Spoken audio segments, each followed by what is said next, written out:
Hi, Assalamualaikum. My group chose Nike company, and let me introduce my group member.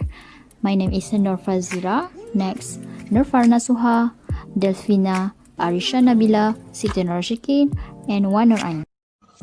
I'm Delphina and William from BTMM Section 1. There are three objectives, which are: the first thing is to identify the type of channel does the chosen product or service currently using. Second is to explain the roles of intermediaries in the product. Third is to describe the challenges in the channel. Two types of channel that they are chosen. The first one is wholesaler to retail distribution, B2B, which is independent store, chain stores, and online retails. The second one is direct to customer, that they have their own retail store. So that the party that involved in Nike distribution channels is, the first one is contracted factory, down to product design and marketing function, down to independence, license and subsidiary, down to retailer, and the last one is consumer. My name is Nur Farana Suha binti Shamsuddin.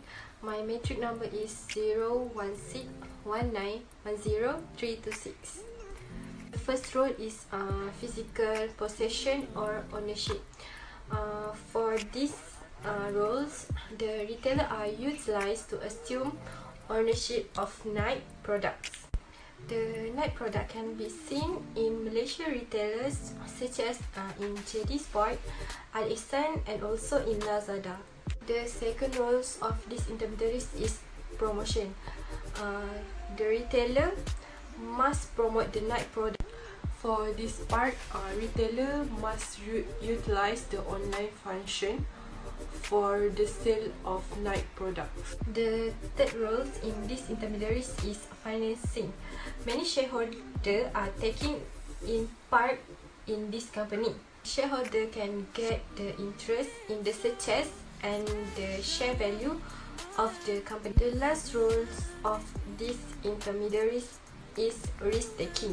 Consumer will always return to the intermediary from whom they bought that item. The intermediaries must have developed policies to consist with customer law that allow the customer to substitute or fix their product. I'm going to talk about the advantage and disadvantage of a Nike product. First, advantage, global presence. Nike has the advantage of making itself on retail account and a combination of distributor, license, and independent sales representative in almost every country. And the second is customer base. Nike is a global brand with a large supply retail and distribution network. For the disadvantage, first, expenses cost. The price of Nike product often exceeds the price of other brand product. And the second is incompetency in the industry. Nike potentially has a problem due to the lack of use of environmentally friendly product. Assalamualaikum. I would like to continue my part, which is the challenges in channel gaps. So for Nike company, I would like to choose only one challenges for the presentation, which is implementing it well is the challenge that Nike company have to face. So Nike discovered that almost all thought they were only setting out to grasp the scope of their multi-channel problem in an exceedingly recent study within which is Nike interview leading multi-channel retailer across the state. So this excellent news should be taken into consideration by most of the customers. That's all from me. So hi, my name is Arisha Nabila binti Nordin. So I would like to continue with my part, which is the alternative that were taken by Nike company to improve their gaps. As we know that Nike company has problem in finance, where the company net income and sales revenue were declined despite the strong competitors such as a Reebok's company, which is the offer the same brand, offer the same product, which like sportwears. So they lead to amount of service supplied greater than service demanded. So what are you waiting for? We just jump into the alternative that were taken by Nike company to improve their gaps.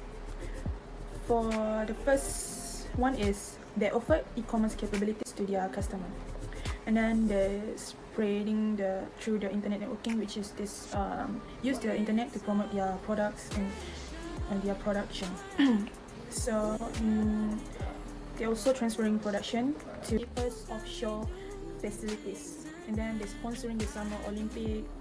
Okay, then the last one is imaging technology and innovation toward their development of producing their products.